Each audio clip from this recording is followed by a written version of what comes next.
马特·芬克尔斯坦不是傻子，史蒂夫这番话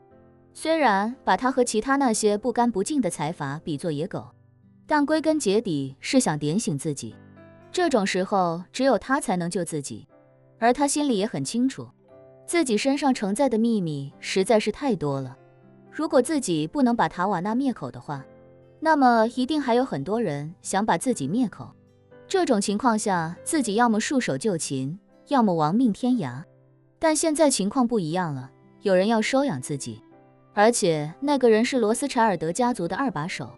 自己投靠了他，肯定不会有人敢再伤害自己。想到这里，他便有些激动地对史蒂夫说道：罗斯柴尔德先生，只要您能保我一条活路，我愿为您赴汤蹈火，在所不辞。史蒂夫笑着说道：让你的飞机申请航线返航吧，直飞纽约，我会派人去机场接你的。好，马特·芬克尔斯坦不假思索地说道，我这就通知飞行员。几分钟后，这架私人飞机在大洋上完成了180度转弯，重新朝着美国内陆飞了过去。而与此同时，暗花撤回的消息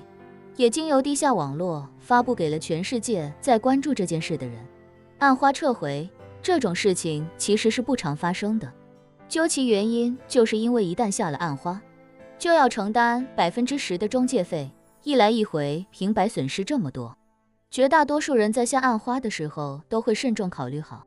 这也很大程度上为那些接任务的杀手们提供了保障。一旦他们付出了行动，还没有成功之前，对方撤回暗花，他们之前的努力就白费了。而当这种暗花真正被撤回之后，平台也会拿出一小部分，适当补偿那些已经付出行动的杀手。眼下10亿美金暗花正式撤回，无数正准备或者正赶往东京的杀手们纷纷终止了自己的行动，而侵蚀联盟幸存的人此时已经全部被抓，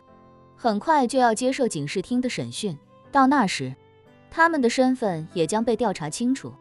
对他们来说，这次可谓损失惨重。当叶晨得知暗花撤回之后，便对塔瓦纳说道，那10亿美元暗花确实已经作废了，从现在起你的安全应该也不用太过担心。塔瓦纳喜极而泣，感激无比地说道，叶先生，实在是太感谢您了，如果不是您的话，我们这些人今晚恐怕都要死在这里。叶晨摆摆手，感谢的话就不必反复再说了，我明天就要启程返回华夏，正好你在日本还有几场演出，这几天我抓紧时间把你在华夏的演唱会场次和时间确定一下，你这边演出结束差不多就可以启程前往华夏了。好的，等东京这边的工作结束之后，我会尽快前往华夏。塔瓦纳恨不得明天就去华夏开演唱会，别说开20场，就算是开上整整1年，自己也心甘情愿。叶晨点点头，一旁的三井良孝赶忙问道，叶先生，您来一趟日本不容易，不妨在这里多待几天，给在下一个机会，好好招待招待。不必了，叶晨道，我们订好了明天傍晚的机票，就不费力更改行程了，而且我还要回去筹备一下演唱会的事情，以后有机会再来叨扰吧。三井良孝感慨道，叶先生救了我们父女2人的命，我们都还没有机会好好感谢，您这么仓促就要离开，在下实在有些过意不去啊。叶晨笑道，既然三井先生这么客气，不如就帮我把斯维特小姐这20场演唱会的成本费用、劳务费用解决一下吧，我不管你跟斯维特小姐之间怎么结算，这20场演唱会我就不额外付钱了。三井良孝原本还对叶晨感恩戴德，可听到这话，整个人又不淡定了。他什么时候见过如此明目张胆，直接要把人情折算成现金的流氓？塔瓦纳的演唱会，出场费、票房分成、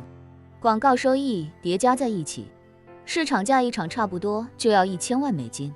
这可不是危言耸听或者夸大其词。因为塔瓦纳的演唱会场地投入、舞美投入、音响投入成本极大，光是舞台搭建就要上百万美金。舞台采用全球最顶尖的音响系统，一般都要从美国空运过去，演出结束再拆除运走。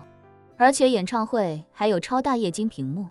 那屏幕恨不得7、8层楼那么高，成本自然也少不了。而且塔瓦纳演唱会全部都用自己的御用班底，说难听点就是现场搭脚手架的，都是从美国专门带过来的，一行几百号人，吃喝拉撒再加上薪资报酬，这成本也是非常要命的。这20场演唱会就算公司1分钱都不赚，但这些硬成本也至少得1亿美金以上。三井良校虽然很有钱，但前文也说了，此人没经历过什么大风大浪，没挨过打，自然也没挨过宰。叶晨如此明目张胆地割他的肉，他还真是有些接受不了。叶晨见三井良校呜呜半天也不说话，故意问他，三井先生这是有意见？三井良校刚想说话，一旁的三井新美立刻说道，叶先生，欧多桑应该是觉得区这么点成本，实在不足以表达对叶先生的谢意，在下觉得，以塔瓦纳小姐的影响力，未来一定还会有很多类似的合作机会，不如我们把20场提高到50场，这也显得我们三井家族不那么小家子气。三井良校瞪大眼睛看着三井新美，不知道女儿为什么这时候忽然背刺自己，而三井新美悄悄瞪了他一眼，继续对叶晨说道，我们承诺承担50场，这50场所有的成本都由我们负责，至于50场演出什么时候办，在哪办，